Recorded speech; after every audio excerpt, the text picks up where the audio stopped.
Hello guys, this is checkra1n and we have another video on how to install checkra1n and jailbreak your Apple ID on your device. So first we must go to this website, checkra1n. Let's click this one.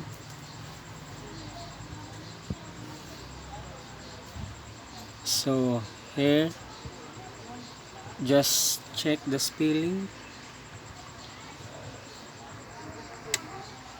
Just check the spelling checkra1n. So then go to download,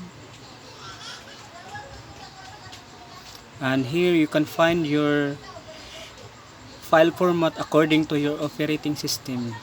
If you are using 32-bit, you must click this one, or if you're using ARM 64 or either another type of processor here. So if you are using 32-bit Linux, just click here, just click this one, then click this one,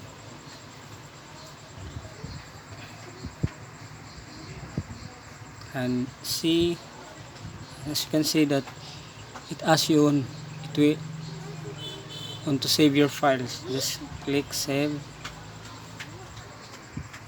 After you download the file, just go to my channel here, checkra1n, and let's insert this code to terminal.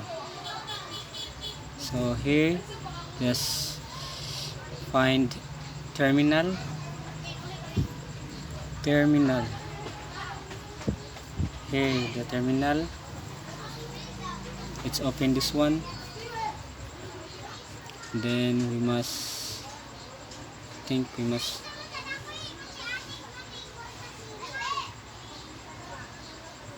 resize this one. So here's this code. Just copy this one, number 2, then let's copy and then go to terminal, then paste it. Let's then hit enter. So it required your password. Just log in your password.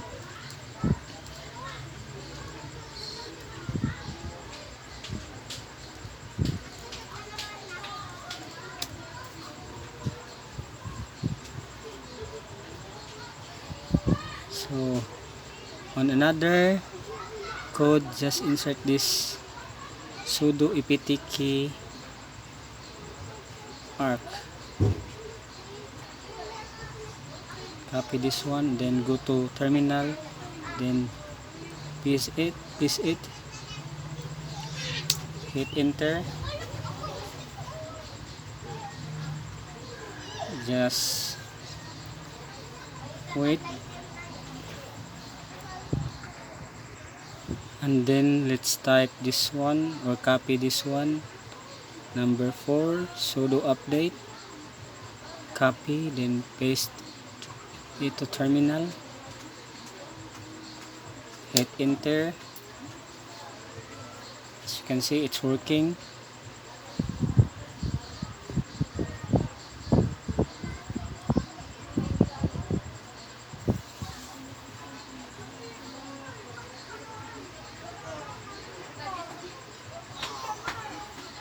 Just wait until it processes.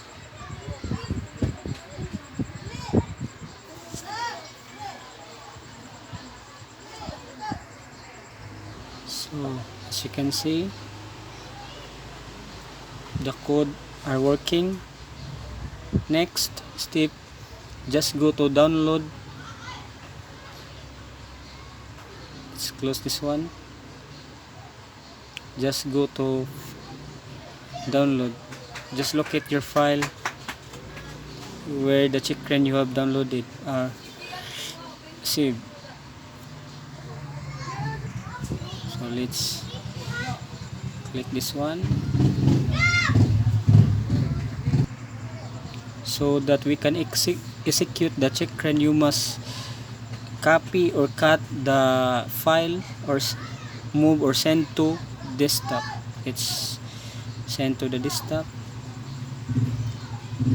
and here let's select desktop and then select. So let's close this one, and then let's type cd desktop, and then let's type chmod space plus dot slash checkra1n checkra1n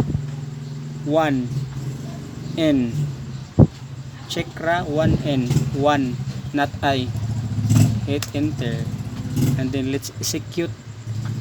Let's launch the checkra1n. Just type dot slash checkra1n checkra1n.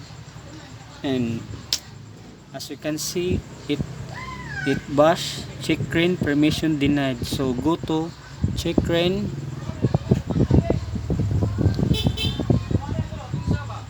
right click, left click, right click, then select properties, permission.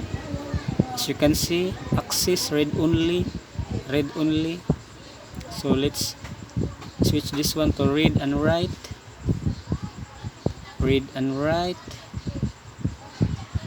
and then allow executing file as a program. So let's close this one. So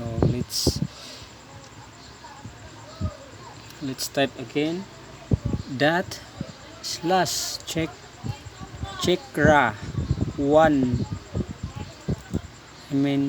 checkra1n or checkra1n. Just hit enter. So it's working. So just click ignore. So for that, just connect your iOS phone or device.